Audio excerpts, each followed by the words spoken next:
Welcome to the TNT podcast, where we discuss all of the hottest current events within hip hop culture, album reviews, politics within the music industry, and more. You all know me by Tellurian. I am one half of the TNT podcast, and of course, I have my brother here with me.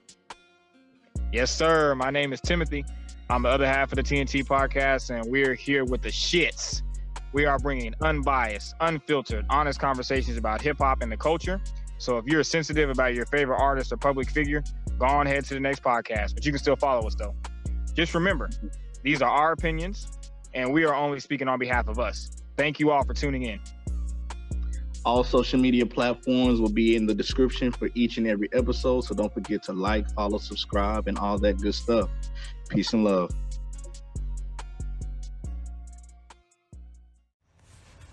There we go. What's going down?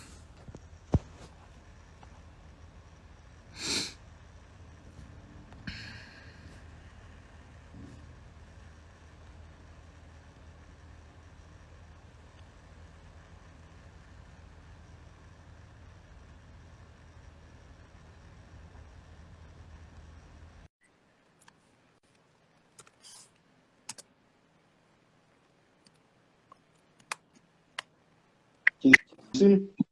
Clear? Yes, sir. What's goody? What's up, my boy? Going down. Yeah, I don't normally do this live stuff, so it's kind of weird. But you know, we here, we live. Yes, sir. This shit came kind of quick. I remember when I hit you up first about it. It was like 3 weeks ago, right?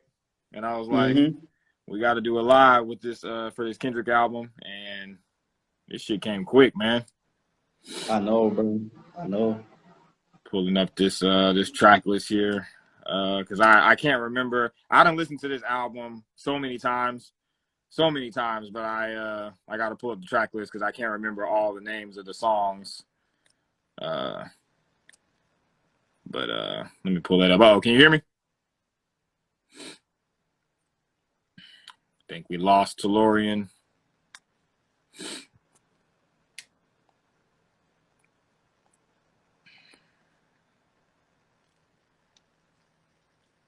Can you hear me? Yeah, you I can hear you now. You froze for a minute, but you back. You back. I can hear you. Okay. Got you. Yeah. I was about to say, you probably should pull up the track list. Yeah. But no, what's up, man? You good? Everything good with you on your end? I'm good, bro. I'm good. How's life? Man, life is interesting. It's been my first week at work, bro. It was dope. It was good. It was a good work week.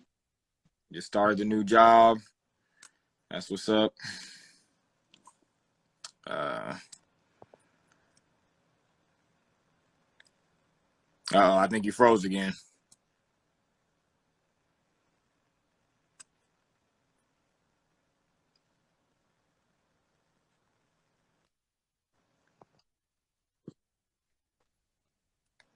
Yeah. I think you keep freezing out. Probably because I'm further from the internet. But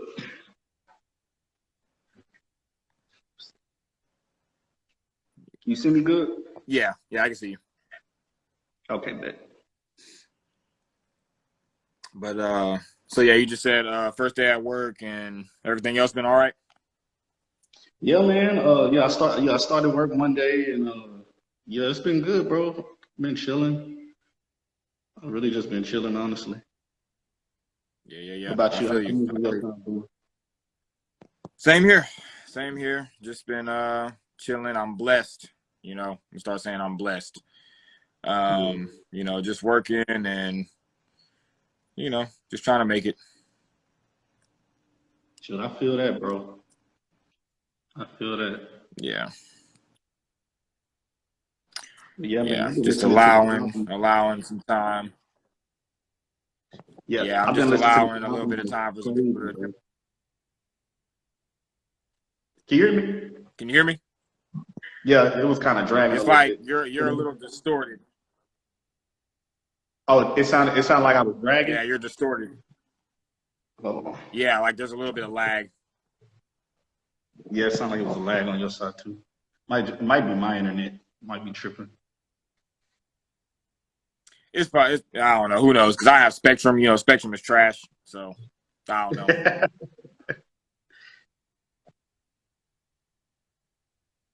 Yeah, Spectrum is garbage. Garbage. What were you saying? It was like breaking up, but you were saying something. Oh no, I'm just saying. Same thing here. I just been chilling on my end, just been working. Nothing too crazy going on. Just trying to make it. Nothing too crazy. Yeah. But yeah, man. It's you know what's funny? 2 years ago in 2020 was when we did. It was this same weekend when we did our Jay-Z and Kanye verses. It was two years ago. Oh, yeah. 2 years ago That's this crazy. weekend. Yeah. I seen that in my memories on Facebook, and yeah, I'm still using Facebook. Y'all don't judge me. Don't judge me. Oh, I'm on Facebook. I don't care. Yeah. That was actually fun, bro. We was doing the B-sides. Yeah. I think it was. That was the B-sides. That was the B-sides battle. We gotta do that again. We gotta do that again. I'm down. But yeah, man. Mr. Morale and the Big Steppers. I wanted to actually talk about before we get into the album, all the other music that's came out, because we've had a great year for music so far. Right. We've had a really good year for music. We were just talking about the Black Star album. How do you feel? Mm-hmm. How do you feel about the Black Star? It's been what, 24 years? 24 years. I love that album. I've heard some people say they don't like the way Moses rapping, like rapping on the album, but I like the way he was rapping because they were saying like he sounded like he was being like lazy with his rapping. But I was like, I enjoyed it because I don't know, I just feel like he's at a different level now artistically. Like he don't have to be the super rapidy rap person no more. Like I mean, he already one of my goats, so I was like, he ain't got nothing else to prove to me as far as rapping. So I feel like he's just putting out good music at this point. But no, I love the album. But what I can say, it sounded like Talib was on there rapping like he was trying to like tell Kanye I can rap. Like For sure. Yeah, I definitely kind of got that from him. And I feel like Mos Def, he just kind of always has done whatever he does what he wants. You know what I'm saying? He does what he wants. Like he can rap really, really well, but he can also it's so crazy because Mos Def actually has like sons and babies out here. I don't know if you remember last year I had Makami. He's like affiliated with Griselda. I had him on my top 10 albums, best albums last year. I was watching Dead in Hip Hop with Mike and FIFO and all of them. And they kind of made the correlation. Mac Homie's style is kind of close to Mos Def style. Like he does that lyrical rap, but he also has the melodic stuff in there. Melodic stuff. Yeah. So that I think that's really dope that there's other artists that are kind of like picking up from Mos Def because he's such a mysterious figure. Yeah. He's such a mysterious figure in hip hop. But no, I only listened to the album one time, so I got to go back in and get more listens. But from what I heard, I was really liking what I heard. And yeah, Tyler Quali was on that bitch snapping. Mos Def was on there doing what he does. How did you feel about the production though? Because it was fully produced by Madlib, and I didn't know. I mean, it's been 24 years, so I didn't really know what we was gonna get whenever I first turned it on. But I felt like the production was good, but the vocals kind of sounded a little weird. Like it sounded like Talib Kweli was mailing in. Like you know how we talk about Jay Electronica's verses? Yeah. His verses sounded like that to me, anyway. No, I agree. I feel like the production was good. It was like it was a good album, but something was missing. Like I don't know. It was like I don't know. I don't know if people overhyped the album or what it was, but it was something that was missing. But it was really good. Like it has replay value for me just because of what Black Star mean to me. But like, yeah, I don't know. Yeah, it was missing something though. It was something that the album was missing. But I thoroughly enjoyed it though. I enjoyed it. And maybe it shouldn't have just been totally produced by Madlib. maybe it should have been like, a switch up, but what they gave us was good enough for me. But I could see how some people would be like, this ain't what I expected it to be. Yeah, Like, but I think that's because they comparing like the old Black Star. Like yeah, they've grown as artists, so it's like a lot of changes that happen. Music is distributed different than when it was in '98. Like that's a whole different time now. So, you know. yeah, yeah. I can agree with that. I mean, it's been because the first Black Star album came out what year? 90, 98. 98? 98. Mm-hmm. Yeah, so it's been like 20, almost 25 years. So yeah, a lot has happened since then. I feel like both of them have grown as artists and people. So yeah, I gotta give that more listens. The first listen was dope. Black Thought was on there snapping, of course. Anytime you have Black Thought, Most Def, and Talib Kweli together, it's magic. So, Bruh. Exactly. yeah. Yep. So I definitely gotta listen to that more. I just thought about, I was like, on the first one, they had Common on there, like for Respiration. So they real close with all of the super conscious lyrical rappers. Yeah. Common, Black Thought, like that's just they low key like a little circle, honestly. Yeah. Like Black Thought, Common, Most, Talib, like they hang together. Yeah. That's like my favorite like genre right there. Like that's like the pinnacle of like conscious, like, make you think. No, that's low key. You can consider at least like 3 out of 4 of them like the trinity of like conscious hip hop. Right. Like, I agree. Yeah. I'm not mad at that. I'm not mad at that. Yeah. So. And then. I definitely been listening to a lot of stuff. Like Benny album, Conway album, Elzai album. Man. Elzai, man. Look, it's so crazy to still see that Elzai is still here. Like because of how like under the radar he is. Like he's so under the radar, and he's still putting out like high quality music, and like nobody really talks about it. It's so crazy. And like the album that he put out this time, he continues to like reinvent himself every time. And he's always been, because you know me, like I like listening to artists that can like make full albums that are produced by like one producer, like how Skyzoo, like an Apollo Brown, and like DJ Muggs, like he's doing a lot of stuff right now. So geez, where the hell was I going with that? What the hell are we talking about just now? We just talking about Elzai. Elzai. Okay. Yeah. So yeah, his album is really, really, really, really, really good to me. Same. I love it. So I'm just surprised that he's still here. But how do you, because you know we was gonna have to talk about it. How do you feel about the Pusha T album? Amazing. Amazing. It's honestly to me a top rap album of the year. Like it's in my top albums. You how you feeling about the album since you listened to it? All right, so let me just preface this here. So for y'all that don't know, Pusha T has been my favorite MC for a long time now. It's been about 10 years. I think it's probably been about 10 years. He's been my favorite rapper. He's been my favorite MC of all time. But with that being said, I'm not biased towards anyone. Not biased towards any of my favorite rappers, any of my favorite MCs, or anything like that. So I'm gonna be completely honest. No matter who it is, it doesn't matter. I like the album.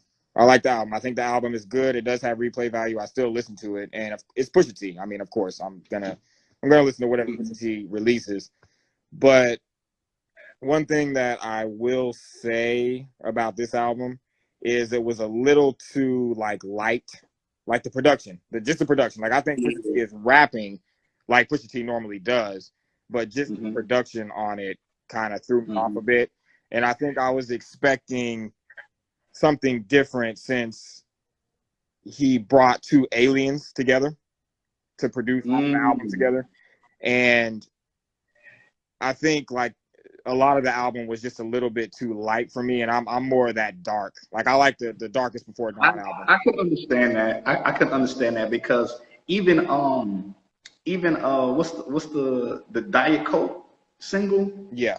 Like I love Diet Coke, but Diet Coke it's a little light in a way, like because but if you watch the interviews with Pusha T was talking about it, he was talking about how when he was with, well, I guess it was different when he was with Kanye, but when he was with Pharrell, it was like Pharrell was trying to get him more in like a songwriting form. I think that's why it was so light. Like I think it was like it wasn't just grimy rapping Pusha T. Now I felt like I heard that like on a couple songs, like "Hear Me Clearly." I was like, "That's Pusha T right there." Like, yeah. So like, "Hear Me Clearly," "Call My Bluff," "Open Air," all those songs, like Brambleton. Those were all like that Pusha T that I wanted. But it was the two songs with Kanye, the one with Cudi and Kanye, and then the one with just Kanye. Those were the ones where I was like, I kind of didn't really need to hear that from him. And then there was a couple of other ones on there. I did not like Let the Smokers Shine the Coops or whatever. I did not like that. I thought that was it was the second song. The second song. I thought that was way too upbeat. It was way too upbeat for me. And this album was light, bro. It was super light. Yeah, and I keep going back to that Smokers Shine the Coops crap to try to make myself like it, but I just can't. I can't get into it. Nah, you can't. It's hard to make yourself like something. So that's like when people be like, "This song is so amazing," and I don't like it, and I keep going back to it to try and like it. It just don't work. Yeah. When I don't like something, I just don't like it. Yeah. So really, that was it's still a good album. Like he's still rapping at a high level. All that is still at a high level. I just had a problem with the production. I think because I was expecting when you see Pusha T and Pharrell together, you're thinking you're gonna get that old Clips. The old Clips. Yeah. Which leads me to asking you how you felt about the last song because he had No Malice on the last song. So I love the last song because, okay, so you know how Pusha T is my top MC, but I've always said Malice was the better one. Yeah, you have always said that. like you know what I'm saying? Like Pusha T is Pusha T. Like, and he even said it. He's like, I don't mind playing second string to my brother. He's like, he's the reason I do this. Like, literally, he's like, he's the reason I rap. He's like, he's 5 years older than me, and I wouldn't be rapping without him. So, in that sense, I'm gonna choose No Malice just on that. Like, I love that song, and like No Malice killed it. Like, Pusha T killed it. No Malice, they all killed it. And so I was like, on this song in particular, I was like, yeah, No Malice got this one. He always said that something that just Pusha T just couldn't say. I don't know why. He always said, "Pusha give you what you want, I give you what you need," and that's literally them. Like, yeah. So. Yeah. With that song, I thought both of their verses were good, but I had a problem with the beat. Again. I think the beat was too generic. It was too light. And I just feel like this is the first Pusha T album that we're hearing No Malice on since the Clips. So this has been their last album was what, 09? 09. Yeah. 09. So this is 10 plus years. I'm thinking that we're going to get like some Hell Hath No Fury stuff. Like I'm seeing his name on the credits and I'm like, oh, this is our first Clip song that we're about to get in a long time. So I'm expecting something great. Not saying that it's not great. I'm not saying that it's not great, but it wasn't what I expected. So for me, I wouldn't say that this is like my favorite Pusha album, but I think it's still good. I think it still has replay value. Like I'm still gonna listen to it. Yeah, I'm still gonna listen to it. I think Daytona was better though. Yeah, me and Daytona. I have a beef with Daytona. I have a beef with that album. Really? Because really? I have the same beef that everybody that 7 songs. 7 songs. But still, it has the fact that it's so short and so good. There was like he might made no room for error. That's true. But I guess it's because I had an issue with that 7-song rollout thing that Kanye was doing. Mm-hmm. So I'm not. Yeah. Yeah. It's still a good album. Still a good album, but no. What else? What else came out this year? It's been so much music, bro. Like, because you mentioned Benny, you mentioned Conway. Yeah, it's a real good year. Real good Black so far. Future dropped an album. Who else dropped? It's so much music, bro. Like, and it's multiple projects. Like Future. Who else? Who else dropped? I feel like it's so many people that I ain't even said. Oh, Shay Noor. Her album is incredible. I forgot that came out this year. Incredible album. I forgot that came out this year already. When was that? That was at the beginning of the year. That was like January, right? Like January, yeah. Because we ain't did this in like since like September. Oh yeah. So yeah, it's been we were 7-8 months like. Yeah. So but yeah, her album was the beginning of the year, and I was like, this is a top rap album. Like, and she ain't even top female MC. She a top MC. Like, she don't even deserve to be called a female MC. She just up there. Like, when I heard her rapping on there, I was like, and it was a song on there. I think it was Table for Three. Yeah, it had she had seven. I told y'all about 7XB the Genius. I told y'all she was dope. Man, I think wait, my tripping, was it Ransom?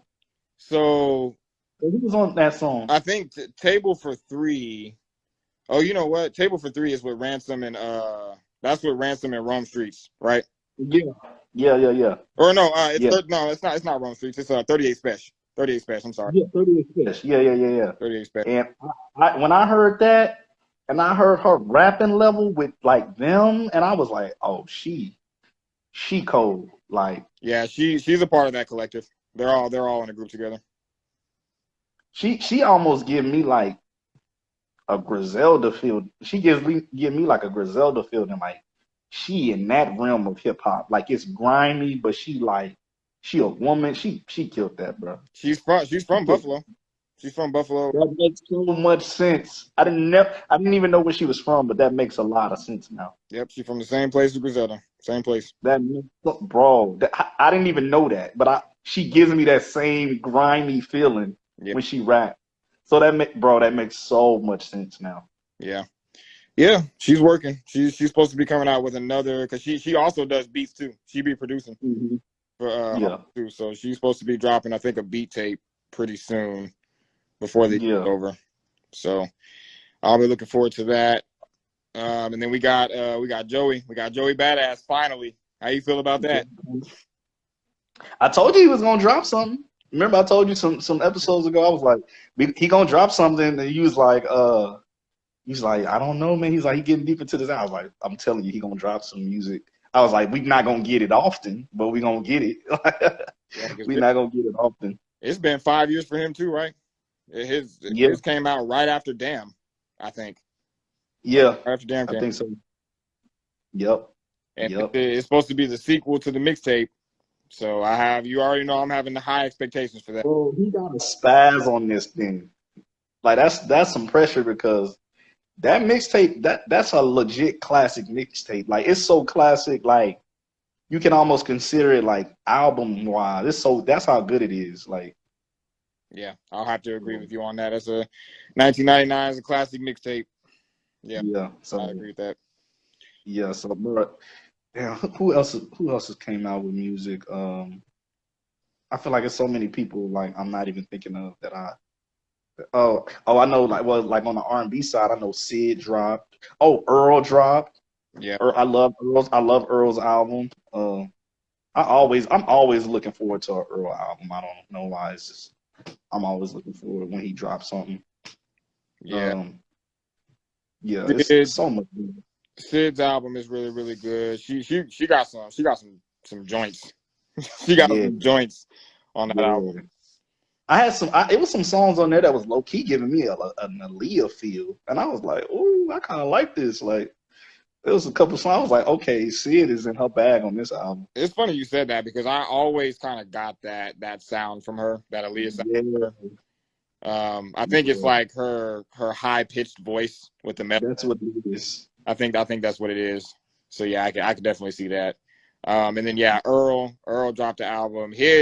I think I was telling you and Justin that his album might be up there for me at the end of the year, like top. I'm telling you, Earl is such an incredible. Like, I be sitting down just listening to Earl, bro. He's one of the dopest lyricists. Like, he might be in my top MCs. Like, he might be up there. But I've been listening to a lot of old. I've been listening to a lot of like Wu-Tang, like Ghostface, and like Only Built for Cuban Link stuff lately though. Like, I'm not gonna lie. I seen that video that you shared the other day listening to Verbal Intercourse. I was like, that's my boy right there. I was like, bruh. I was like, this here. I was like, I don't know what it is, bro. Wu-Tang give me a feeling like no other. Like, I even been watching the Wu-Tang series and the documentary, like the Five Mics and Men. I was like, Wu-Tang is insane. Bro, I think I'm about to make this Wu-Tang concert, bro. This Wu-Tang and Nas joint. I think we gonna have to attend that. I don't know if you're trying to go, bro, but I'm trying to be in there. No, I'm down. I'm down for that. And I was just telling Raquel earlier today that I do want to try to hit the Kendrick show because even though we're about to talk about it in a minute, but I do think that he is about to be completely done and completely finished. So just in case this is my last time, I want to at least try to get to this show. So I think I'm looking to buying tickets for that probably after this. I was just telling Dre that. I was like, I feel like this might be it. I feel like this, And if he does drop another album, it's not going to be anytime soon. It's not going to be anytime soon. No, yeah, and I was like, and I hope ain't nobody looking forward to that soon, because I was like, and when he does, he might not even tour. He might, but he might not. Who knows? But like, this is one of those like gaps of time, like. It's almost like now or never, like, see him. Like, it's really that time. Yeah. And he's doing like a 64, I think it's 64 dates. And I was like, yeah, he's probably going to be done after that, bro. Yeah. Yeah, after listening to the album, I think he's had enough. He's had enough of us and our bullshit. Yeah. He's done, bro. He's done. Yeah. But even if he don't never drop one album, bro, this run that he's been on, he's flawless on the album. I want to talk about that. We're going to talk about that. We are going to talk about that. Low key, I might need to pull up the track list. This is, we gotta dig deep into this one. Yeah. I guess we should just go ahead and get into it. Yes, whenever you want to start from the first song. Well, actually, before we get into the album, I want to talk about the Hard Part 5 first. Uh-oh. Tolorian with the bad internet. Yeah, I can hear you. My bad. Yeah, I can hear you. You can hear me still? Yeah, I can hear you. But no, I said I wanted to, I wanted to start with the Hard Part 5 first before we get into the album, because the Hard Part 5 came a couple of days first, and I want to get your reaction to that because when I first heard it, damn, this is how you know I'm bad, because when I first heard it, it was Mother's Day. It was Mother's Day. We was at Raquel's grandma's house. That's when I heard it. It was Mother's Day. Yeah, we were out at Raquel's grandma's house for Mother's Day, and Kendrick, because I have it on Tidal, I get notifications from Tidal, and it let me know that Kendrick had released the Hard Part 5, and I was like, I gotta go listen to this real quick. So I took a step outside, went to go listen to it, and then came back in. So when I first heard it, I was confused. Because when Kendrick drops, he makes sure that there's going to be like the total picture that you have to look at. Like there's going to be more to just the music. So when I was just listening to the song for the first time, I was listening to it on Tidal, and without the video, it kind of doesn't really make any sense. It doesn't have any context without the video. Yep. So I was a little confused at first, didn't really know how to feel about it. I do like the Marvin Gaye sample. I thought the Marvin Gaye sample, and only Kendrick Lamar can do that. Bruh, that sample, I don't know. It's something about the way that sample sounds. It puts you in like a time or something. I don't know. Like it's something about like when Kendrick chooses a certain beat, he puts you in a like I don't know. He puts you there almost. Like you can like feel like even just from the beats, you can feel it. Like Yeah.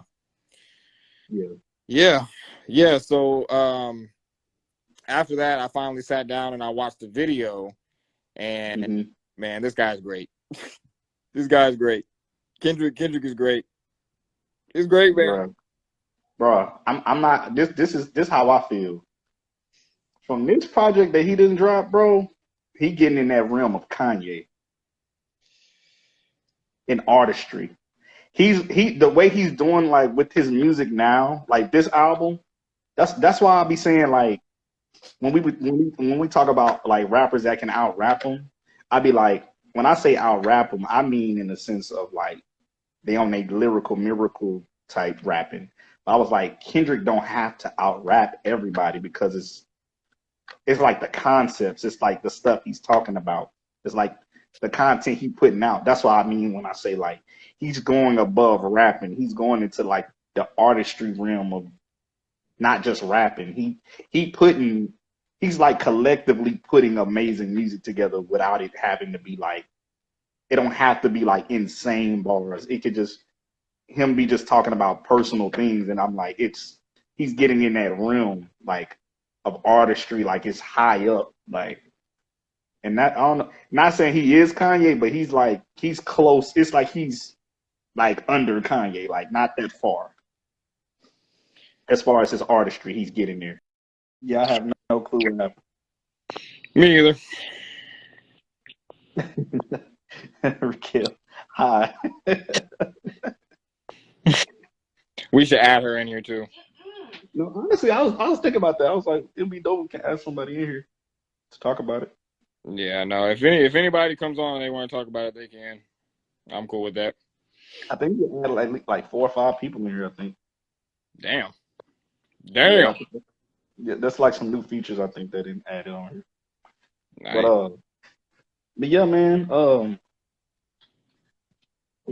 was I saying? The Hard Part 5. We were talking about his artistry. Yeah, man. So I think this project is putting him in like another like realm of artistry. Like, I mean, really, he was already there like with Damn, the album Damn, but this album, like in the Hard Part 5, just like starting off with that, and I don't know, man. That's just on some another level of artistry. Like he's like legit an artist. Like he's putting things collectively together to make it just sound amazing. Like some people are just like where they can just rap, but he's actually coming up with concepts. And I don't know. I think you just on a different level of artistry when you do that. And so I feel like that's where he's going with the music. Like it's above rapping. Like it's almost like he's getting in that like revolutionary realm, like the Bob Marleys in them, like the Bob Marleys and Nina Simone's and Michael Jackson. Not saying he's them, but he's getting like in that realm of music. Yeah, I think that's what he's going for. I definitely think that's what he's going for. I think he's with this album especially. I think he's definitely trying to leave a different type of mark.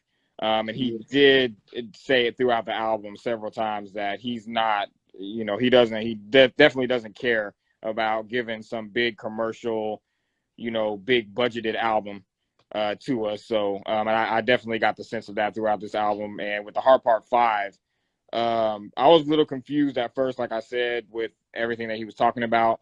But when I listened to the Hard Part 5 and couple that with a little letter that he left us in 2020, whenever he was saying that, he's been away from his phone for a long time and, he's been taking time to himself and he was praying for all of us. He's really, really fed up. He's really fed up, man. He's really fed up. And I thought it was real cool that he did the little deep fake thing, and the Nipsey Hussle. I thought that was really, really deep for him to do that. Mm-hmm. And only Kendrick can do that because they're from the same place, Mm-hmm. Because I was listening to the Joe Budden podcast, and they were talking about how, like, how Jordan Lucas will do songs like that, where he plays like the third person or whatever. Mm-hmm. Only Kendrick could have been the one to do the Nipsey Hussle thing. Oh, fact. And I got, the part where he said, the bipolar thing, and then his face changed to Kanye. I got that. The one part, though, where he said that we're a part of the culture of hurt people, and then it changed to Will Smith's face. Okay, bro. I have to say something about that. The Will Smith one was wild because I was like, he implemented that into his music that fast after that incident. Yeah. I was like, yo, like I knew somebody was gonna say it in a rhyme or do something, but I didn't know he was gonna implement that that fast in video form. Like, and it's so crazy because only he can work that in there the way he did it, because it wasn't even direct. He didn't even directly say anything about the situation. He just, Kendrick is different.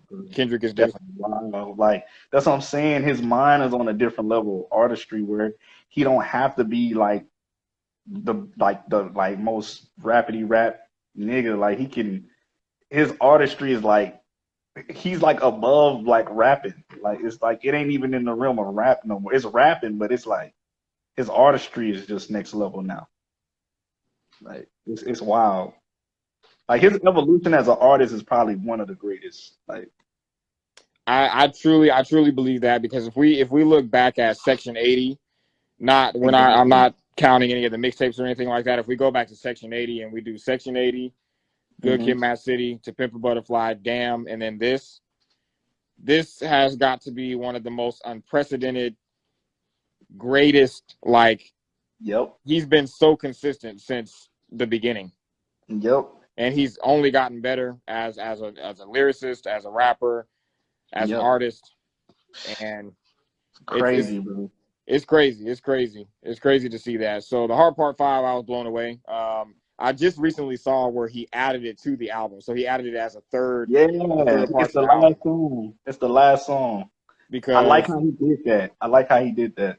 Yeah, because I think the song fits very well with the theme of the album. So I think it should have been on there from the beginning. But he normally doesn't put the heart songs on there. Those usually come as like Lucy's, and they kind of give you. It's so crazy. Like, this speaks to Kendrick's artistry because usually when he releases the heart, it kind of will tell you like what the album is going to sound like. It'll give you a feel of the album. And this time, I think, with being anti-culture, because that's what this album is to me. It's like an album with like anti-culture themes to it. I felt like that stuck to that. It stuck to that. Yeah. So, yeah, man, I saw that and I was just like, I know that this album is fixing to have some shit on it. It's definitely fixing to have some shit on it. And so after that, I started to think about, because we got the title of the album before the Hard Part 5 came out, right? Like, the title was released before that, if I'm not mistaken. Yeah, I think so. When I first heard the title of the album, I was kind of like, I don't know what this is going to be about. Because with Kendrick, you kind of have to like try to figure out what it is. And ever since like To Pimp a Butterfly, I feel like he's had like a hidden theme, like within the title of the album.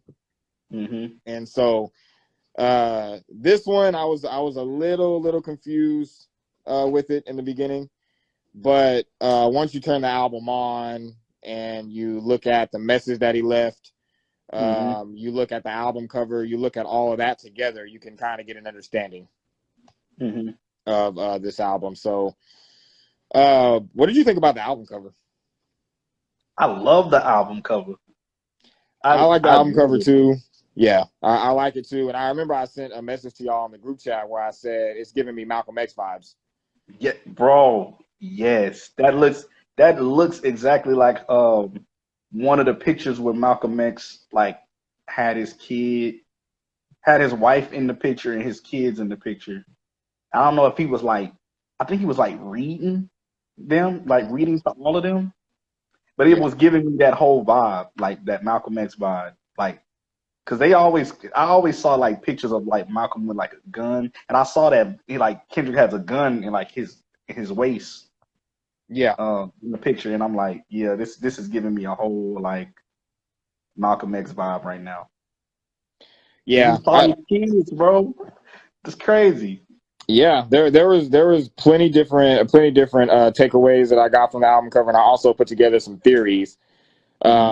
I was thinking, with the Malcolm X thing, it could be like a symbol of, because I was thinking specifically about the picture that you said where he has the gun and he's looking out the window, Hmm.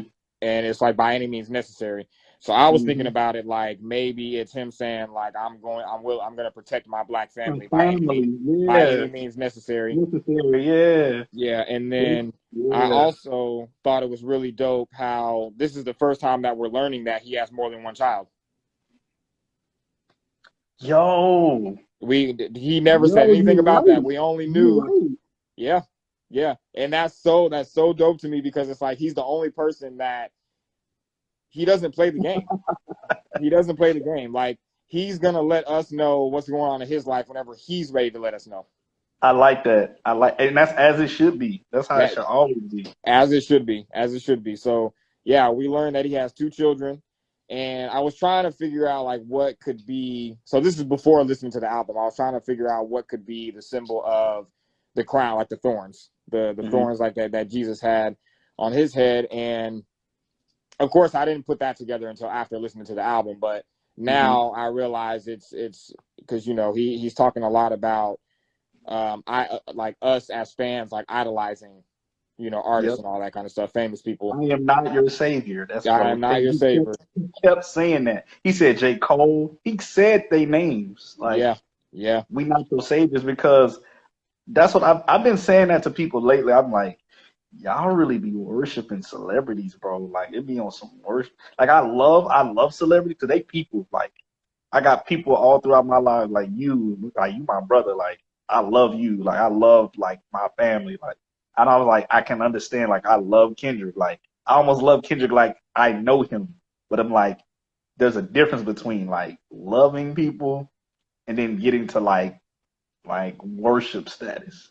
Cause like I'd be like, y'all be worshiping these celebrities, and I like that he said on the album, we can't save you though, and so don't worship us. Like we people, and that's all I be trying to tell people. I'm like, they people, they have emotions, they not, and I think people think like cause they artists that puts them in like a high value person than them, and I'd be like, no, they a person with a gift, a God given gift, and I'm like, and if you tap into yours, you can do whatever they do at the level they do it in at whatever gift you got. So I'd be like, stop like saying that they're a god or something, they're God or something. I'm like, they're a human. They have flaws too. You know what I'm saying?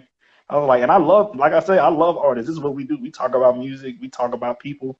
This is like my favorite thing to talk about. But like some people, they get to the level of just like worshiping people. Like I'd be like, yeah, this is on some scary stuff now. So I'm glad that he said that because he's just like, nah, we human. Like we not flawless. yeah, We not flawless. yeah, yeah. Everything that you just said is what I think the album cover symbolizes. I think it's the thorns on his head. It's him saying, "This is what you guys see me as, but you see that I'm just as normal as you because I have my wife, I have my two children, I have my family. Like I'm just like you guys. You know, Hmm. I'm there. I have human parts of me as well, or I'm a human just like how you guys are. Hmm. And so that after listening to the album and looking back on it, that's what I love about Kendrick, man. Like there's so many layers. There's so many layers to him. There's so many layers to his artistry. There's so many layers to him. I feel like as a person, I feel like this album was letting me pick his brain a little bit. I was able to pick his brain, Yep. and I found out that me and Kendrick are similar in a lot of ways, and similar to a Hmm. lot of us. All of us are similar in many different ways. And I think that's the reason why I love this album so much. And I'll be completely honest with you. I think as of right now, this is my favorite Kendrick Lamar album as of right now. Now, I'm not saying it's the best Kendrick album. I'm saying it's my favorite. It's my favorite. No, like your favorite. Like honestly, I mean, but even if it was the best to you, that's your opinion. Because I'm not gonna lie. Like this might be the second best. To me, it might be his second best album after To Pimp a Butterfly. Yeah. Like it's almost to me. To me, it's like I've been kind of battling it. I think To Pimp a Butterfly is still the one for me, but I think this album is right afterwards. Like, and because I know a lot of people, when I say I like To Pimp a Butterfly over Good Kid, Mad City, they be like, "What are you talking about?" I'd be like, I was like, it's there for me. Like, I love Good Kid, Mad City is a classic, but I'm like, To Pimp a Butterfly. I think Good Kid, Mad City might be like third for me. Yeah, we're some of the few people that I know that actually like To Pimp a Butterfly the way that we do, because a lot of people don't like that album because it's so anti-formula. It's anti-formula to the max, and I feel like that's what this album is. I feel like all of the things that he touched on this album, rappers won't talk about. Rappers will not talk about this type of stuff he's talking about. And, he's talking about, going to therapy and, dealing with fame and success and even cheating on his wife multiple times. And yes, man. And it's so crazy because like when normally like with guys like J. Cole and Kendrick, they're in these unique positions where we don't know anything about them. We don't know nothing. We don't know nothing about their personal life or anything like that. So you just assume that everything is all good. And that's the thing.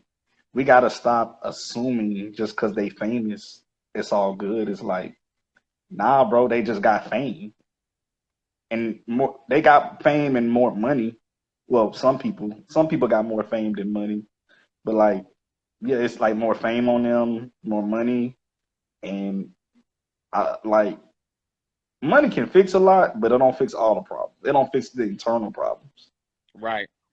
Which is, I'm glad that you're talking about that because that's what the first song is about. United in Grief. United in Grief is probably one of, bruh. That song. It sounded like it could have went on. Do you remember Untitled Unmastered? Little EP he dropped. It sounded like the first. I think it was the first song on that because that album just had like the names. It was like random names, like the file names or whatever the names of the song. It was like number 2, I think, on there. It was like track number 2 sounded like United in Grief, but it was like the opposite. It was like, it was like a darker version of United in Grief, I guess. But yeah, he talked a lot about that on United in Grief. When he was saying I grieve different, man. He's a genius because he was talking about like Dave Free going and getting him a Porsche, and so Kendrick went and got him a Porsche, and at the end of the verse, he was like, the money is wiping the tears away. And it's almost like this is not what you think. You know what I'm saying? It's not, bro. Like, money fixes things that are tangible. It don't fix internal things. Like, right. Like things you can touch. You like, oh, I want a better place. I can feel that. I can get a better place. I can get a bigger TV. I can get a nicer car. I can get it's tangible. Like, but like, it don't fix internal things. I mean, in a sense, it could. Like, it can pay for therapy sessions if you got but it don't fix what's going on inside of you. Like, and I think that's what he was trying to say on this album. Like you really got to deal with your trauma and problems. Like instead of just wanting to be rich. Like and money just really just amplify whatever you got going on. Honestly, so. And also too, like it's not even just the fame and riches part of it. I think with United in Grief, he's saying, because a lot of people deal with their traumas in a lot of different ways, which he talks about on the album too, like grown men with daddy problems and stuff like that, like men who take out their traumas on women. You know what I'm saying? So it's also just like not even just the fame and money part of it. It's like you guys need to learn how to cope. Like you guys need to learn how to cope with. We all have trauma. Everybody in the world has trauma. We've all been through shit. We've all been through a lot of shit. So deal with it. You know what I'm saying? Like, go to therapy. He said, I've been going to therapy. The opening lines of the album is, I've been going through something. 1,855 days. I've been going Yep. through something. Yep. That's the amount of days it was since he had last released his last project. Yeah. And two of those years, he said that he had writer's block. Nothing inspired him. Nothing moved him. Mm-hmm.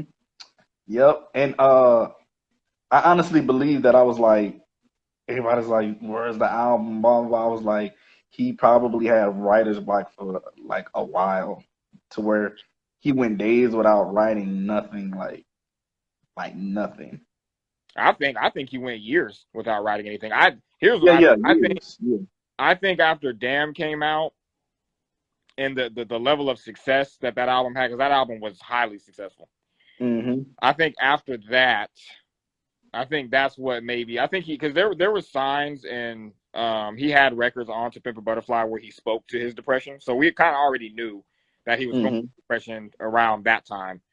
Mm-hmm. But I think Damn was really like the height of it all, because that album was so successful. So I think personally, like after that, he just had to get away. I think he had to get away. Yeah. And so it's so funny because we, after our little podcast event that we went to, that was the night that we had turned the album on, and we had listened to, like, I want to say maybe the first disc I think we got through, or maybe most of the first disc we got through. And I just remember the first time I heard N95. I remember the first time I heard N95. One thing that I learned on this Kendrick album, I've always known it, but it really stood out to me on this album, is Kendrick's talent is not only his rapping ability. Exactly, bro. It's not only his rapping. It's not his rapping ability that's his only talent. It's also his voice. Yes, bro. What he can do with his voice is crazy. It's crazy. He bends his voice and does amazing things with his voice, bro. It's crazy. The way that he's able to like rap, the way that he can rap and still, like, he can change his voice and still sound like normal and not like break character or anything like that is insane to me. It's insane. Yeah. Them voice changes and all that stuff he does is amazing. Like, it just makes his artistry even more interesting. Like, you just be like, how do you got these different flows, different voices, different concepts? It's like you just don't get tired of him. You just, yeah, bro. He's, yeah, man. What do you think about the?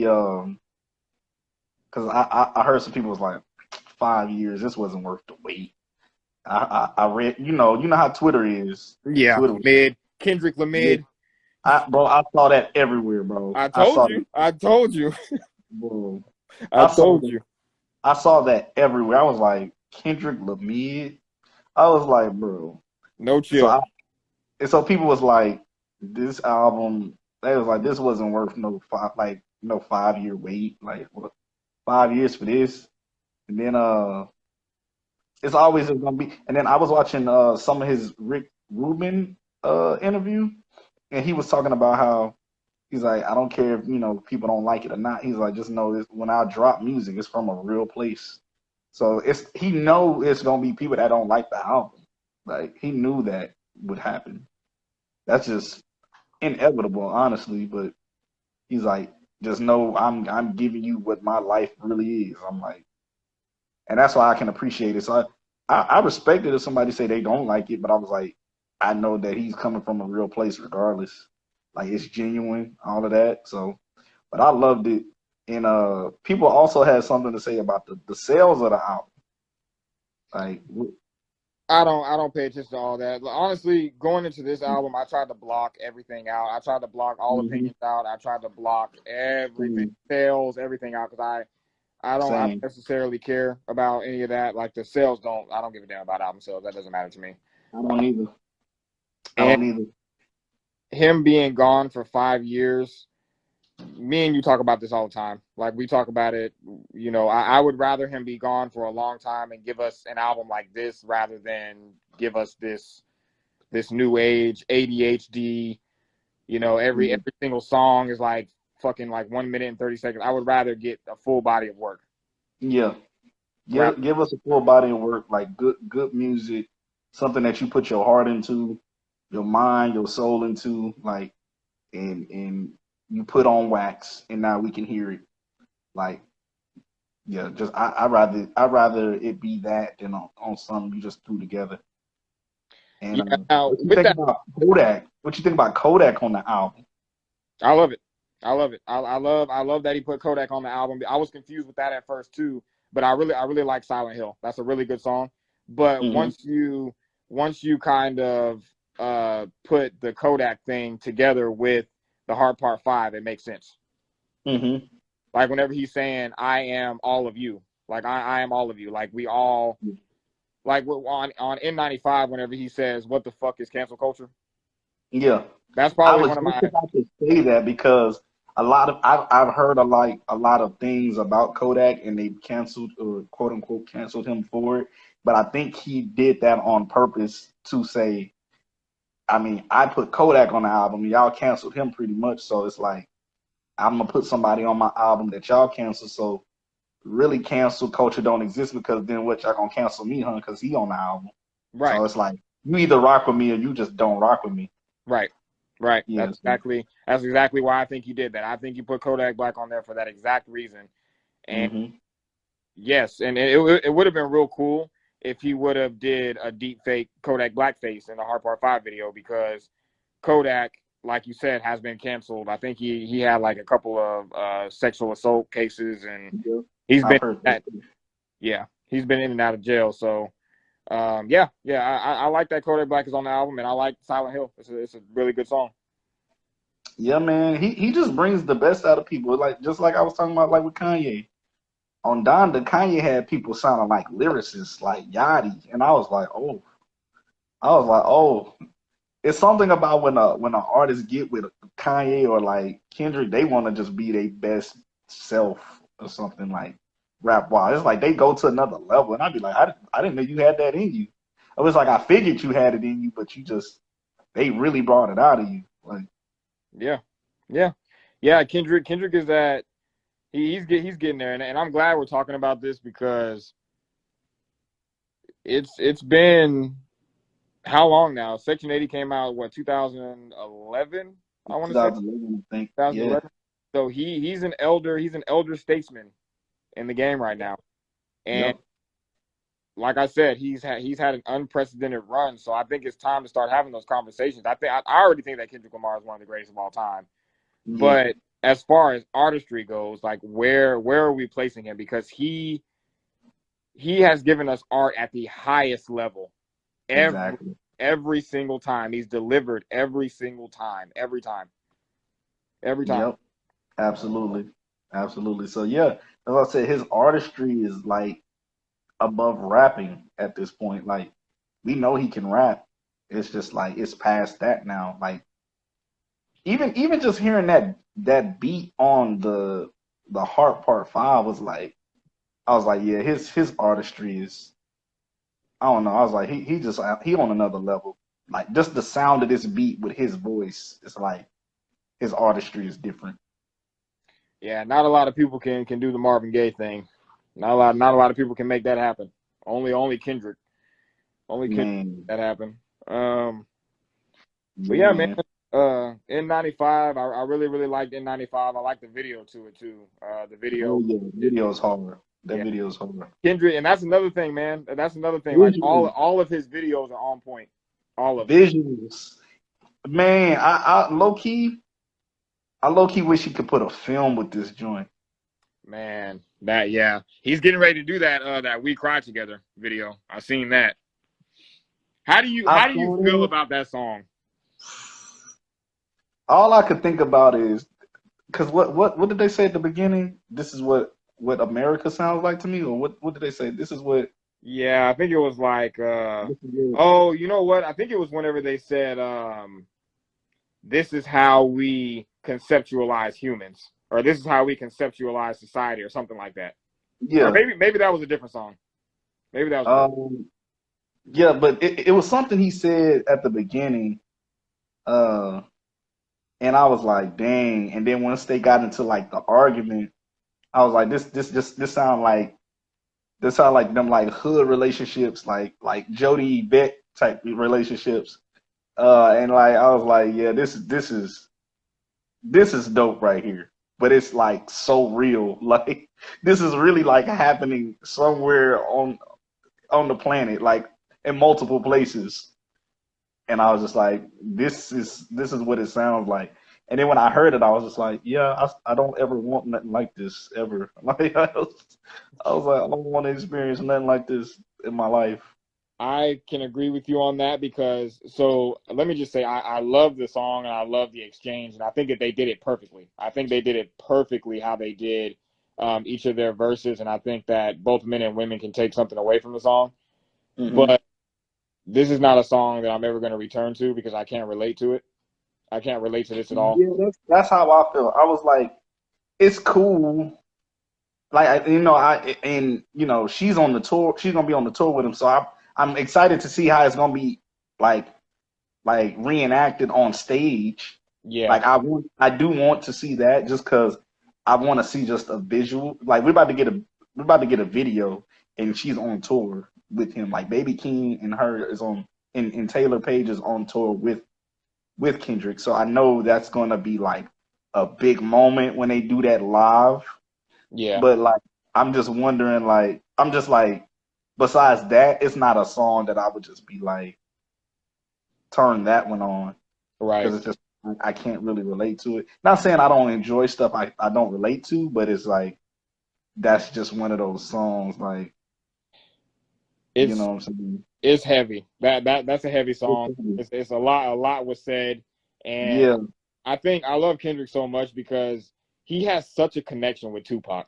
He has such a deep Mm. connection to Tupac. It's ridiculous because this song I got the Baby Boy vibes from it, but I really got the Poetic Justice vibes I because was just about to say that. And then a lot of people don't know Tupac was supposed to be Jody and Baby Boy. I didn't even know that. I didn't. Yep. Yep. I did not know that. That's crazy. Yep. So that's even more crazy.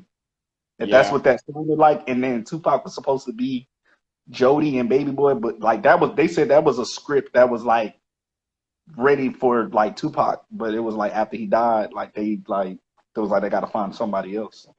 So they got Tyrese. that would have been crazy. A Baby Boy with Tupac instead of Tyrese. Mm-hmm. Snoop and then Snoop was in it. Like Right. Yeah. that's wild. Like Yeah, that's crazy. But nah, his as far connections as is wild. Like he almost sounded probably the closest ever to Pac on this project, probably, I would say.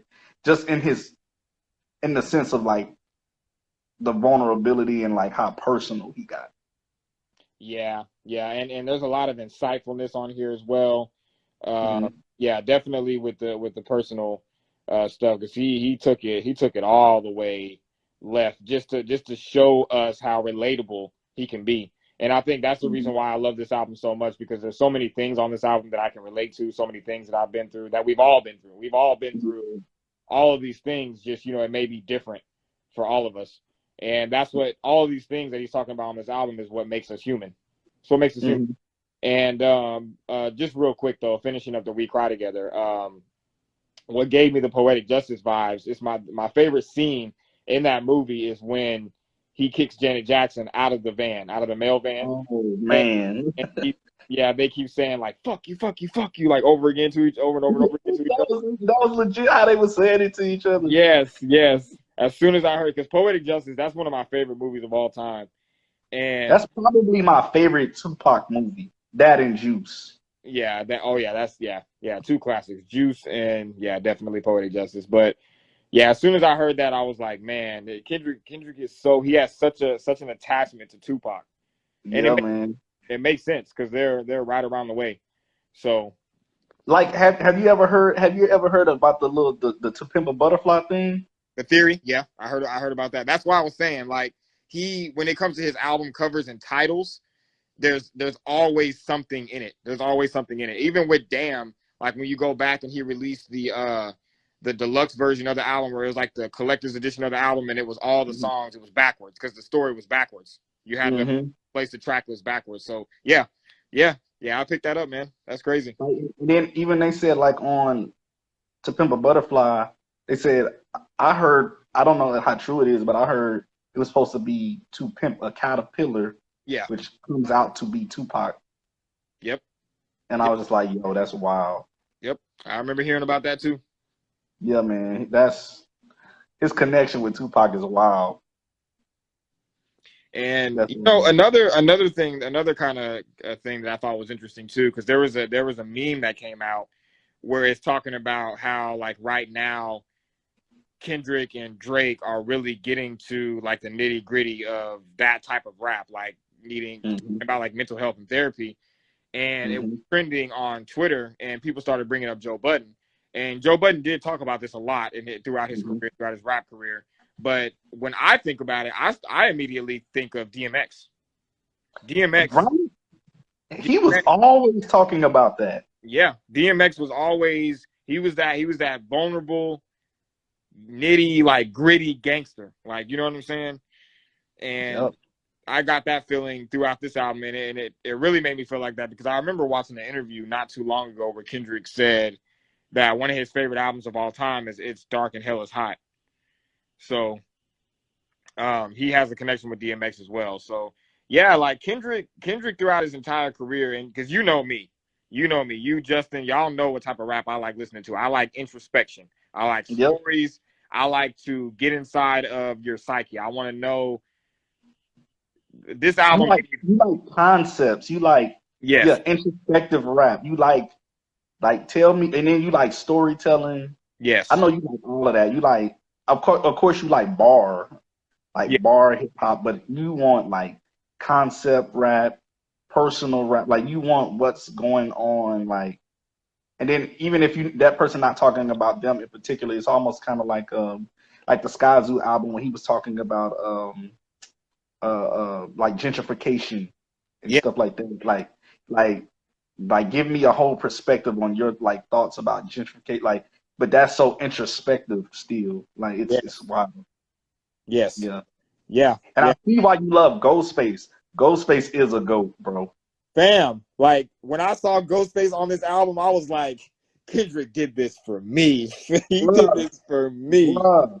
I saw that. I was like, this man really put Ghostface on the album. And I was like, he could have chose anybody from Wu-Tang. He chose Ghostface in particular because he knows like Ghostface is a conceptual like MC. Like it's like and I knew that's where Kendrick mind was. I was like, yeah, he's a Ghostface type rapper. Like maybe not as lyrical, but he's conceptual like that. Like and Ghostface is just that nigga. That nigga can rhyme. Like he was Ghostface is that nigga. Like it's just like when I was just saying, I was listening to like Only Built for Cuban Links the other day. I was like, these niggas is just different type of rappers. I don't know. Like it's something about them, like Raekwon and Ghostface, and just the whole Wu-Tang. They make me feel a way. I don't know how to explain it. Like it's something about them. Exactly, bro. Exactly. Exactly. I was wearing my Wu-Tang hoodie Friday. I'm like, bro, Wu-Tang is just different. But when I saw that, I was like, he really put Ghostface on this. I was like, oh, this is insane. Like I was like, this is insane.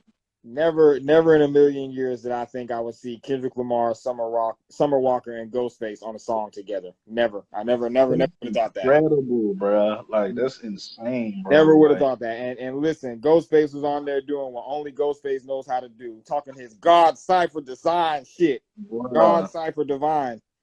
He was on there talking that shit. Purple Hearts. That's one of my favorite songs on the album. I love this whole album from front to back. It's great. It's great to me, man. It's great.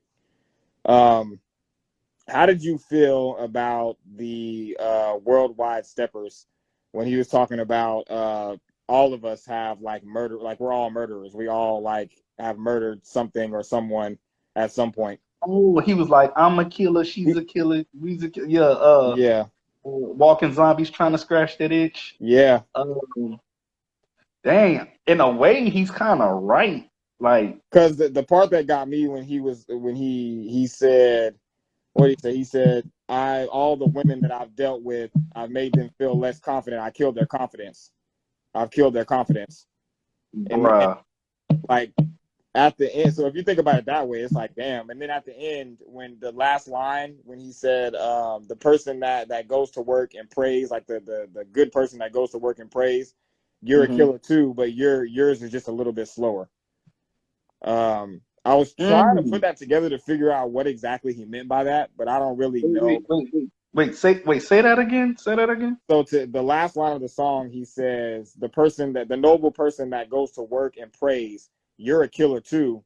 Yours is just a little bit slower than the rest of them. Okay, I think I understand what he means. I think when he's saying that, like, I guess like the more like you just said, noble person, it might take longer for them to like.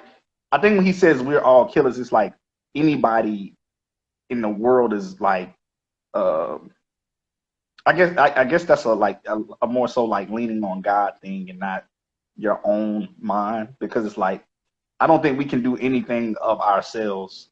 So when somebody was like, "I'll never do this," like you can't say what you'll never do, because it's like, because you're like you kind of leaning on your own understanding more so than like God. Like you're saying, I'm like my human self can prevent me from doing like whatever, but it's like no, you human, you can do almost practically anything that's evil if you don't have God in the midst of it. Like if you don't have God, there's like if you just relying on your human self, like anybody is capable of being a killer. And it's like the person that's noble, they can be a killer too. It might just take them longer because they are so noble. Like they not if they were just being human and not having like God in the midst. Because I think when like people kill and all of that, I almost feel like that's like a demonic thing that took over them that they just had no control of. Because I feel like they didn't have like no God sense. You know what I'm saying? So I think when he's saying noble, I think he's like you have the capability of being a killer like anybody else, but like God is almost holding you. It would just take longer for you to get to that place because you are so noble. Like I think that's what he means. Yeah, I can see that too. I can see that too. I guess I was taking it more so as because I don't think he's necessarily saying that everybody's a killer like physically, like you don't physically kill somebody, because he also said in the song where he was like, you take away people's opinions, like you're killing people being able to like be honest and have like an honest.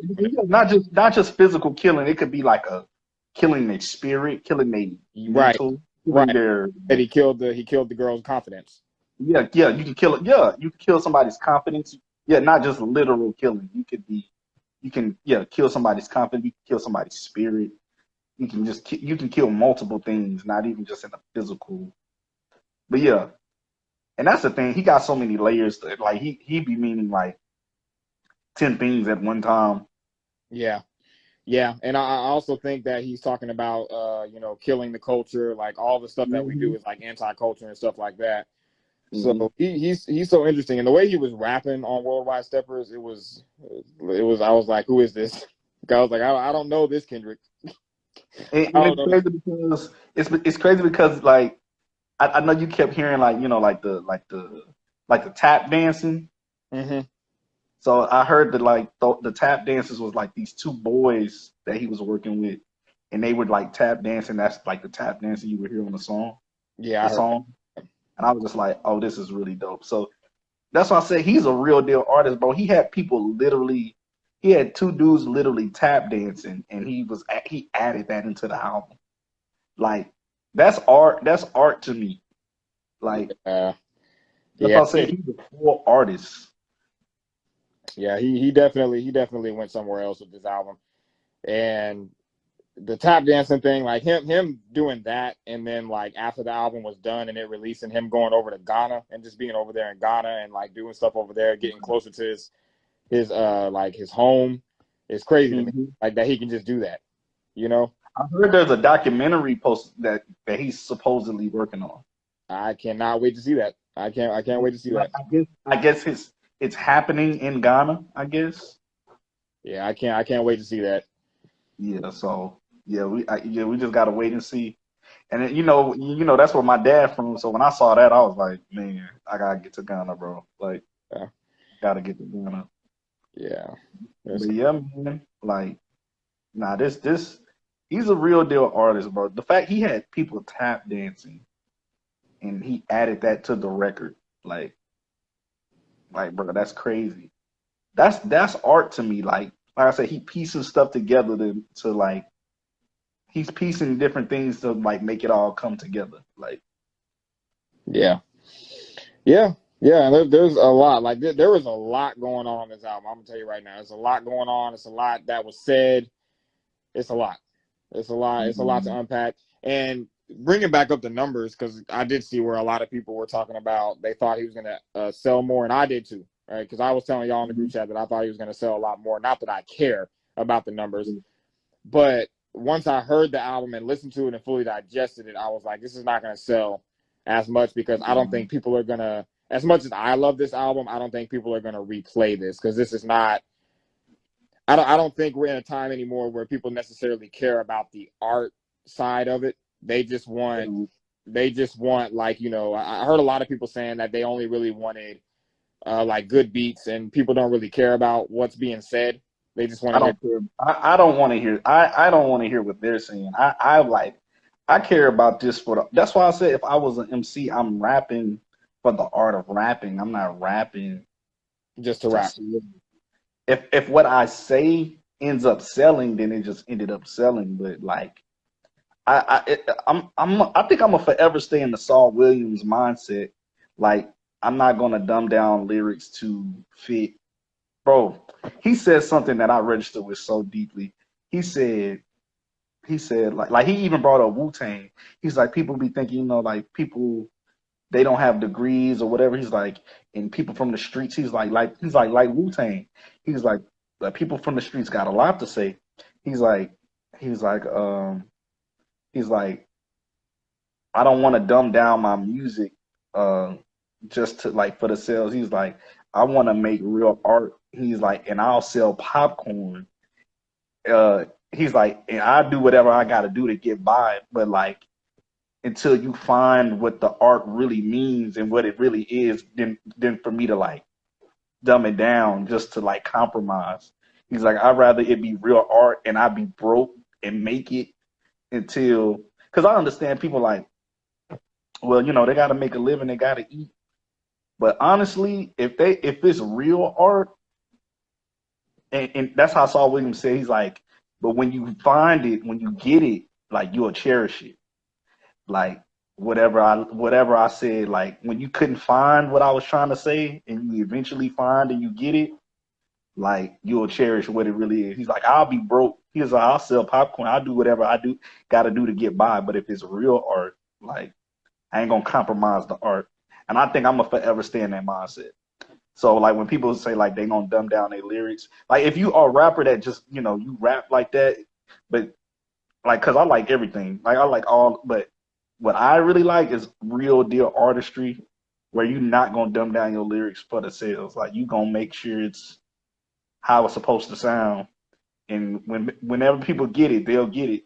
Cause some people might not even be able to cherish this album until it's like 10 years from now. Like they might actually look back and be like, yo, he really did something with this. But like right now they just like, I like good beats. I like, you know what I'm saying? I like whatever I want. I like whatever's like microwavable. You know what I'm saying? But he gives you a lot of stuff to digest. Like, and sometimes people don't like that. It's just it's too much. So I'm like, I think I'm gonna forever stay in that Saul Williams mindset though. Like, I'm gonna forever just artistry over money forever. Like, and I think that's what he was on. He was like, I don't know, I don't really care if this sells or not. It's like I'm really just putting my heart on the line. Yeah, I agree with that, and I just always just chalk it up to it's subjective. Like music is subjective. You can like what you want to like. Exactly. You can like what you want to like. If you don't like the album, I'm not. I've never been one of those type of people who is like, well, if you don't like it, then you just can't understand, this type of music. Like if you don't like it, you don't like it. It is what it is. It is. Yeah, I respect it. Like I know people like I was like I respect it. Like when not always trying to bring it back to J. Cole, but like when I brought up what I brought up about J. Cole, I was like the Off Season is my favorite album in out of J. Cole's catalog, and then this girl like hit the message saying, "Nah, you wrong. It's definitely Forest Hills Drive." And then somebody was like, it was like Forest Hills Drive and KOD, and I was just like, I'm not really that much of a fan of either one like that. Like, I was like, I like some songs, but I was like, as a whole album, that's not really my thing. I was just like, I like J. Cole more so on features or like when he's like being more lyrical or whatever. And but people be acting away when you got an opinion. So, and I just be like, I like what I like from that artist. You know what I'm saying? I like I like lyrical J. Cole. I don't really like commercial J. Cole. Like I don't know, lyrical J. Cole just sounds more raw and authentic. I don't know. I'm just not into the mainstream him. But then it's weird. It's like Kendrick can do mainstream, but this is what he gives us when he does mainstream. So that's why I always say Cole can't make like albums like Kendrick to me. It's Like, so funny that you say that. It's so funny because I feel like this is what J. Cole was trying to do with KOD when J. Cole was trying to speak on all of the stupid shit that's going on within the culture. I feel like this is what he was trying to do, and Kendrick just came through and just every time just so that's the thing. It's like the intent and all of that is genius, but the delivery wasn't there. Right. It's weird. Like it's weird. It's like even like the hooks and stuff. I was just like, I'm not really feeling KOD like that. Like KOD don't have replay value for me. Yeah, not to make this a J. Cole conversation or a KOD conversation, but that's just something that after I was listening to this album, I was like, I think this is what J. Cole was trying to do with KOD, but it just kind of missed the mark with me. I'm only saying me. I'm not speaking for anybody else. I'm just saying. No. That you're like right on point with that because that's exactly what I feel like. As I said, there's some songs here and there, but I can't listen all the way through KOD like and just get into it. Yeah. But this album here is, man. I think "Count Me Out" might be one of Kendrick's best songs to date, in my opinion. The way the beat switches, and he had one of these songs. Oh, it was Worldwide Steppers. So the second half of that song, where the beat slowed down, it sounded like some Wu-Tang shit. It sounded like RZA came in and just. So I had to literally look up the production credits on that song, and I think Soundwave was the one who produced it. But it sounded like it was some RZA shit. Like, nah, for real. It sounded. He did that. He did that. He did a beat switch up like that on To Pimp a Butterfly. Was that Hood Politics? I think. Hood Politics. I don't think Hood Politics had a beat switch. I think it did. I thought it did. Hood Politics. I think that was the song on To Pimp a Butterfly that had like a beat switch. I think it was Hood Politics. I'm gonna have to go back and listen to that because that's where he said he's like niggas really said they missed when hip hop was rapping. Oh yeah, if you did Killer Michael B Platinum. I think the beat switched up. I think. Did that song have a beat switch? You'll have to listen to it when we get off of here. I think the beat switched on there, and I was like, oh, he know how to do this beat transition real smooth, like. Yeah. The beat switch on United in Grief not United in Grief. Count Me Out. My bad. Count Me Out. That beat switch to me was crazy because it was like it started out real faint, and then it had like the choir in the background, and then the beat the beat dropped, and man, like the way he was rapping on that. We already talked. Which song was it where he was like, "Push these niggas off me like, huh?" Like I was like, what song is that? That's the Kodak Black, the Silent Hill. Silent Hill. That song hard. Yeah, that one. That song and Rich Spirit. Rich Spirit was my shit. Which one? Hold on. Let me see. I think it was Rich Spirit. Let me look at the track list here. Yeah. It was Rich Spirit. It was right before the Rich interlude. Rich Spirit, like he has a couple of songs on here that I felt like actually he has songs on here that could have went pretty much everywhere. Like I feel like there were songs on here that could have been on To Pimp a Butterfly. There were songs on here that could have been Damn. There were songs on here that could have been on. It was like the evolution of like all of his albums was like on here. Yeah, I was just about to say that. He gave me a mix of like everything on this one. Yeah. Yeah. And the second disc, I think I had hit y'all in the group chat, and I was just like, the second disc did kind of it brought some tears. It brought some tears to my eyes. I ain't even gonna lie to you. Do you think? What do you put this up as far as your double albums? Is it above Life After Death for you? No, absolutely not. Yeah, that's all I'm about to say. It's good, but I honestly don't know if any. It's only a couple albums that's like. Well, it's like Kendrick album is great. Don't get me wrong, but it's like Life After Death is like. I mean, we've been living with Life After Death for like almost 25 years now, so I don't think I can compare it to that yet. Same thing with Wu-Tang Forever. Wu-Tang Forever came out in 97. Oh, that's another one. Oh, I don't know if it's topping either one of those. Wu-Tang Forever was 97. Even I'm a big fan of Diplomatic Immunity. I thought that album was flawless to me. But I think this has it has potential to be up there. I mean, I think it's up there. I think later on it'll be considered up there. It's just it ain't touching Life After Death for me though. Like if we talking about double albums, like man, like that's such a hard album to like beat as far as a double album. Like yeah, I agree. There's not too many albums that can beat that. Yeah, and I think too, like with Kendrick, I'm glad that he gave us the double album. At first, I was kind of like I don't know how this is gonna go, because with double albums, it's like it's literally hit or miss. Like you can literally fuck up a double album. Mm-hmm. And you already know how I am with long albums. I don't like dealing with long albums or listening to long albums. But this is not replay value for me. Like this is one of those double albums you can play over and over again. Like it's only a few people like with the double albums that I can just play like forever. This is probably one of them too.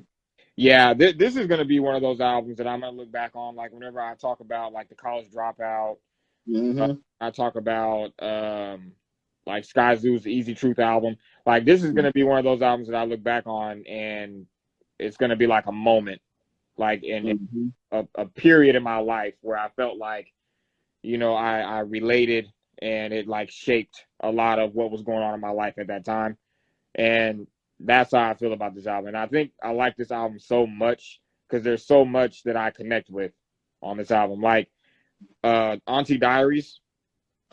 Bro, I was just about to bring that up. That song I relate to so much because me and a person who I won't name because I don't know if he wants me to put his business out there. Me and a close friend of mine used to say that word a lot when we were young. We say that F word a lot when we were young, and I'm not going to say the word on here because I don't want nobody to like chop this up or anything like that. That word on Auntie Diaries, we would say that a lot and not even realize what we were saying was like, it was like second nature to us. Like we were just saying it as a way to like playfully insult each other. Not not even realizing, like, you know, the word that we were saying was like it affected people like bad. Mm-hmm. And so it's so crazy to think about that, because back then there was no such thing as social media. So if that were to ever come back up, as stuff does nowadays, you know, people can tweet stuff from 10 years ago and people will come back up. It'll come back up and they'll cancel you. And I was just thinking, like, man, like, I would be canceled. I would definitely be canceled. Me and him, we would both be canceled. And so that song I related to so much. That song really, I ain't gonna lie, that might be one of the top songs on the album. That and Mother I Sober, I feel like, and Mirror, I'll be honest with you, I can't listen to Mirror without feeling some type of way. Because that's the song where I feel like when you reach that level of when you've been in a dark place, you've dealt with depression and stuff like that, and you get to a place where you are like, you free yourself of that, which is what I feel like the second disc is. It's like the breakthrough, like, as they say whenever Count Me Out starts. It had to be so freeing for him to make this album, because it's therapeutic. He's getting out all of his demons, which he says over and over and over again on this album. And Mirror is so powerful to me, because when he says, I choose me, I'm sorry, like, he's choosing himself over the culture, which is why I think he's done. Because in that song, he talks about running away from the culture and, you know, taking care of himself and his mental health. He's putting himself first. And he talks about, like, all of the things that were said about him while he was gone. And I personally think a lot of the songs on here were in response to No Name. You remember when we talked about No Name criticizing J. Cole and Kendrick in 2020 for not speaking out? So I think a lot of the stuff on the album was like, I didn't ask for this.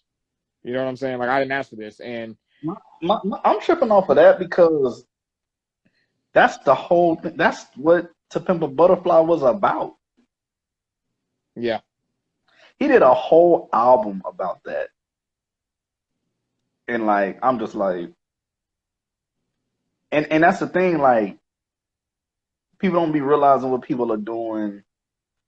Like, it don't have to be in the mainstream. Like, they be in the background doing stuff that you don't even know about.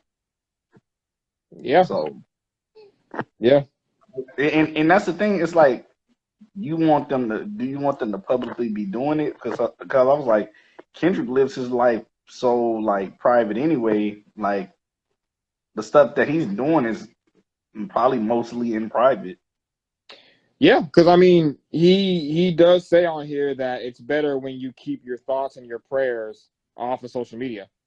And he talks about how they're like, people are going to judge you with a double tap. They're just going to, you know, either like or not like your picture or post or whatever the case may be. And yeah, it's almost like it's not, he's a private person, but he also says on here that he's not in the music business. He's in the human business. Exactly. He's in the human business. He's more so worried about his mental health. And I bet the second disc of this album was so therapeutic and so freeing for him to make. And, you know I don't know Kendrick. I know we got an opportunity to meet Kendrick. We don't know him or anything like that. But I'm happy that, you know, he was able to free himself from all of this BS. You know? Nah, and, you know, him talking about therapy, you know what I'm saying? Hopefully him being open about the fact that he's been going to therapy will allow other people, especially in the Black community, to be open to going to therapy and dealing with trauma, because we all have it. And it's crazy. It's like, now that we're in a time where Black people are saying Black people should go to therapy is wild, because back then there was a stigma on going to therapy. Like, I don't even remember hearing people say anything about therapy. I do, but, like, not even 10 years ago, I was hearing people saying, like, Black people should be in therapy. Like, it's like now, it's like, I really wasn't hearing until like 4 or 5 years ago, where people was really talking about mental health and I always knew mental health was real, but I'm just now hearing people say go to therapy now, and I'm glad that people are talking about it, and realizing how deep mental health is, cause yeah, bro, we all got trauma that we all got trauma from my childhood that it ain't been like resolved, and it's just there, and they always say if you don't deal with your trauma, it'll deal with you later. And so it's that's a real thing. Yeah, yeah, yeah, and that's the bigger picture here to me, because there's a lot. I mean, he's talking about being anti-culture, but he's also talking about all the things that got him to that depressive state because of the culture, you know. And he definitely, especially with the Savior record and the Savior interlude, where he let Baby Keem rap, and Baby Keem killed that, by the way. Baby Keem, he caught a body. Nah, what you said when you was I think Baby Keem up next, bro. I think he is. Baby Keem is. I definitely think he is, because I think what Kendrick, me and Jonathan were talking about this. Shout out to Jonathan. We were talking about how we think personally, we think that Kendrick is setting Baby Keem up to take the torch. Kendrick he's about to be done, and Baby Keem is going to pick it up from here and keep it going. Yep, and I think what Kendrick will do, Kendrick probably ain't gonna be doing whole projects, but he'll probably appear on some songs with Baby Keem. Yeah. I think he'll do some verses here and there, but I personally think that Kendrick is about to be done, and if he's not done, we're not going to get another album from him until at least 2030, probably another 7, 8 years from now or something. No, I believe that it's gonna be. I don't know, bro. It's sounding like the end though. It could be another album, but that I choose me. I'm sorry, bruh. That sounding like that might be it. I mean, the last line of the song, he says, "I'm choosing to run away from the culture to follow my heart." So that's what I'm saying. This is probably it, bro. This might be it. And like you said, if we get something else, it's gonna be even a longer wait than this was. Yeah. It's like what you just said. It'll be 7, it might be 7 years, maybe, like you just said. Yeah. Or he might drop one more album before he hit 40 or something like that. He might be all right, this is it right here. This is the final. I even saw some interview where he said he only given a few albums and he gonna be walking away from hip hop. Yeah, that's crazy. So yeah, I definitely want to try to see him live before we can't see him anymore. Yeah, if anybody trying to see him, this is the time to see him. This is it. And yeah, I honestly said I feel like he about to do an insane amount of shows for this, and then he might he's doing 64. They say dates, but I feel like he's gonna do I feel like he's probably gonna tour with this album at least probably another year. Also, he probably gonna have some shows and overseas and stuff too. But so probably for the next couple years, he's probably gonna do this, and then he's gonna be done. He's gonna be done, bro. And then he probably gonna be getting into some other ventures directing and signing artists and stuff like that. So, and this is his last album under TDE, so this is it under TDE. Yeah. I don't even know. I feel a way about that because I'm what is TDE gonna be without him? They're great without him, but it's Kendrick was so TDE. It's I'm are the other artists gonna slowly leave TDE, or what is TDE gonna be Yeah, I don't know what the future looks like for TDE, because I mean, every single person that's on that label is talented. So I mean, whatever happens, it's just a lot of talented people over there, and I think they had a pretty good run. I mean, if we think about all the projects that came out while Kendrick was there, they have Bruh. also had, as a collective, an unprecedented run, in my opinion. They got so many great projects under TDE, bro. Like Scissor Control, J Rock, 90059, Sylvia's demo. It's like um Blank Face. Oh my, there's so many. Oh my gosh. Like Yeah. Big Yeah. Kid Mad City, To Pimp a Butterfly, TDE they got catalog over there. Yeah. I agree. I agree. What did you think about the song Mr. Morale? Mr. Morale. Oh, I love that song. I love that song. That's the one, I had to, because that beat is crazy. Hmm And it sounds like it's like African kind of. It's like hmm like African dialect kind of sound to it. Yeah, Excuse he me. had a couple songs on here that sounded like African and tribal. They sounded real tribal. Mr. Morale, United in Grief. United in Grief. It was like tun, tun, tun, tun, tun, tun. I was like, bro, this right here is crazy. Yeah. Like Yep. United in Grief was one of them. I even kind of think the Hard Part 5 with the Marvin Gaye shit was kind of I like, was just about to say that gives me a when I hear beats like that, all I can hear is culture and Africa and um it's like those drums yeah, and and it's not like the hard drums. It sounds like more like the bongo drums with the hands, yeah, like that my dad used to play. Like it sounds like those drums. yeah, Like yeah, yeah, yeah. I really, the reason why I brought that up is because as soon as I heard that beat, I went and I checked to see, because I had to find out who produced that. I had to know. mhm. Who do you think produced that song? The wait, which one? The Mr. Morale.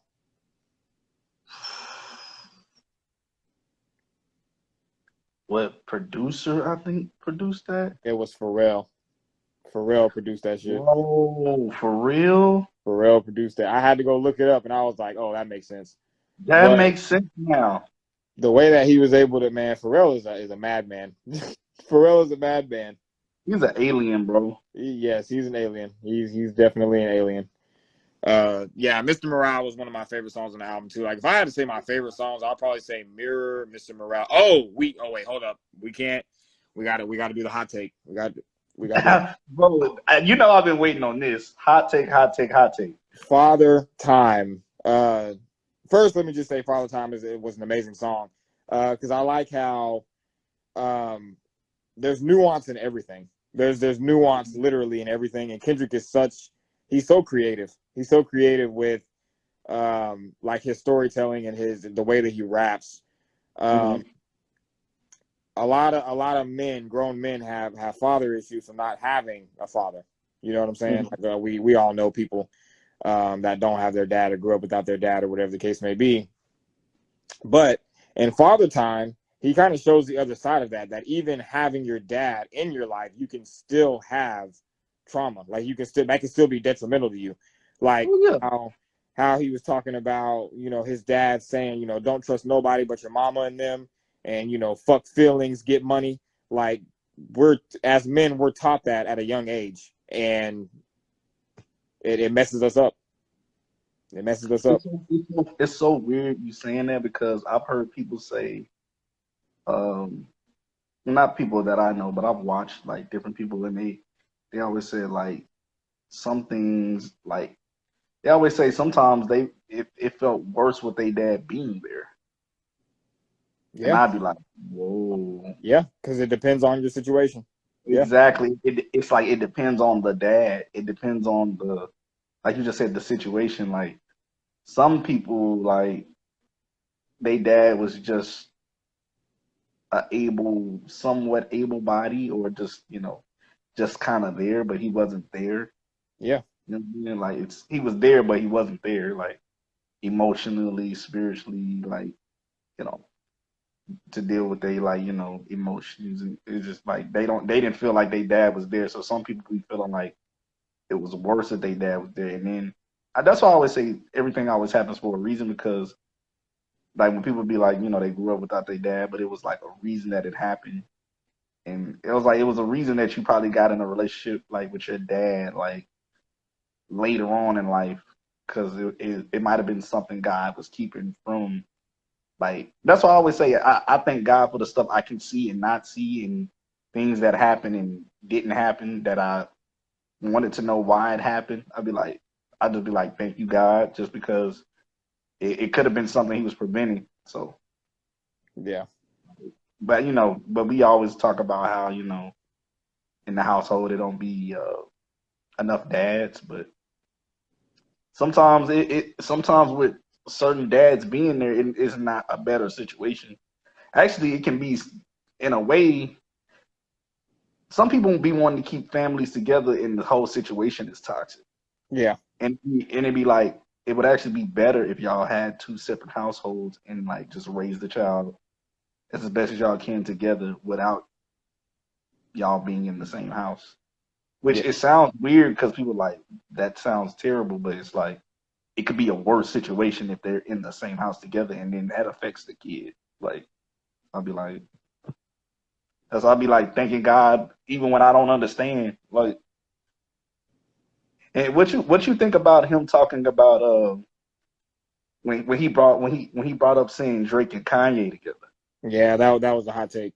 I think that I texted y'all in the group chat. I think he's ready. I think he's ready for Drake. I think he's ready for Drake.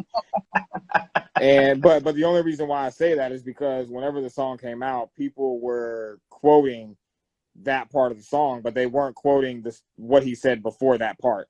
So the line he said, I was confused when Kanye got back with Drake. I guess what did he say? I was confused when Kanye got back with Drake. I guess I got some healing to do. I need to be more. I thought I was mature or whatever. But I guess I got some healing to do. Right before that, he said, my dad always taught me to be competitive, and that's a fact. I don't care what the narrative is. I am that nigga. Like he said that I'm that nigga. Yep. And then right after that, he said that line. So to me, him saying I'm competitive, I don't care what the narrative is. The narrative is that Drake is the best. Nobody's ever said anything different. The narrative is that Drake is best. I don't care what the narrative is. I am that nigga. I'm the best. Yeah. And then after that comes the Drake and the Kanye line. So I personally think that was the invitation.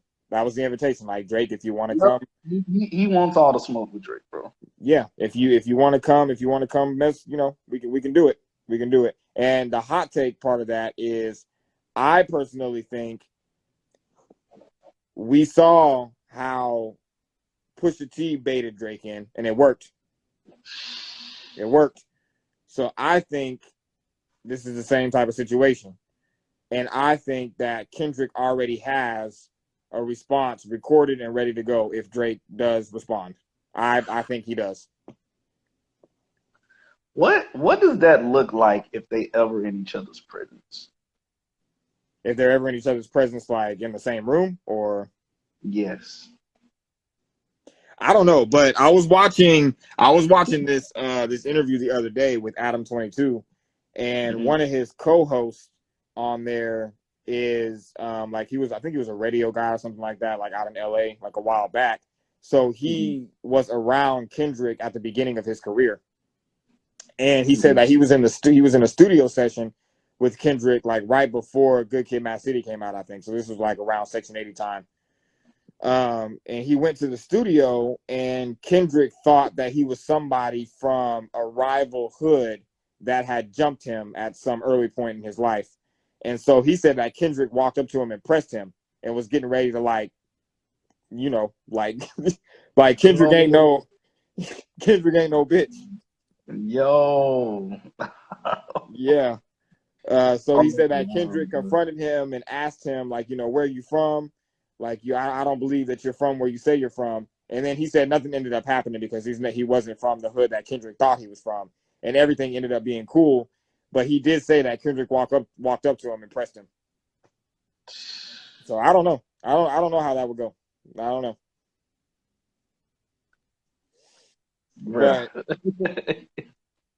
But I do think that he has a song recorded already in the tuck just in case Drake decides to respond. But if you want me to be completely honest with you, I think Drake should go ahead and leave this one alone. Yeah, man. I think Drake should leave this one alone. I'm not saying that Drake is not capable. I'm not saying that at all, because we've seen Drake go to war before. We've seen him, you know, in his competitive state. But I think he should leave this alone because he saw what happened. We all saw what happened whenever he wasn't prepared for Pusha T. And this one is a little bit different. You can't go into this one and not be prepared, because Kendrick Lamar has the power to actually damage you. So, Bruh. I don't know. Yeah, man. Yeah. He should leave this one alone. Yeah. But no, man, overall, I love this album. This is probably my favorite Kendrick album to date. I connect with so much on this album. It was very introspective. Kendrick he's a great rapper. He's a great fucking rapper. He can do pretty much everything. And yeah, I can honestly say that I'm satisfied. It was worth the wait for me. I'm very satisfied. I think it was worth the wait. This is my second favorite Kendrick album after To Pimp a Butterfly. It not by much. It's not. It's. I mean, it's. No.